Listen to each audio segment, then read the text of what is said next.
ایک گاؤں میں احمد نام کا ایک پیارا بچہ رہتا تھا۔ عید الاضحیٰ قریب آ رہی تھی اور احمد کے ابو اس کے لیے ایک خوبصورت سا سفید بکرا لے آئے۔ احمد نے اس کا نام رکھا چمپی۔ صرف ایک بکرا نہیں تھا، وہ احمد کا دوست بن گیا۔ احمد اس کو نالاتا، چارہ ڈالتا اور رات کو لوری بھی سناتا۔ چمپی بھی احمد کے ساتھ پیار سے منہ ہلاتا اور میں کر کے جواب دیتا۔ ایک دن احمد نے ابو سے کہا، ابو، کیا ہم چمپی کو قربانی کے لیے نہیں لے جا سکتے؟ وہ تو میرا دوست ہے۔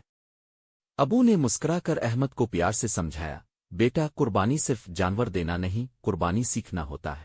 ہم چمپی کی خدمت کر کے سیکھ رہے ہیں کہ محبت کے ساتھ دینا کیا ہوتا ہے۔ احمد چپ ہو گیا، لیکن اس کے دل میں ایک عجیب سا سکون آ گیا۔ عید والے دن اس نے چمپی کو گلے لگایا اور آنکھوں میں آنسو لیے کہا، شکریہ چمپی، تم نے مجھے قربانی کا مطلب سمجھایا۔ اور پھر احمد نے اس سال پہلا بار عید کی نماز میں دل سے دعا کی۔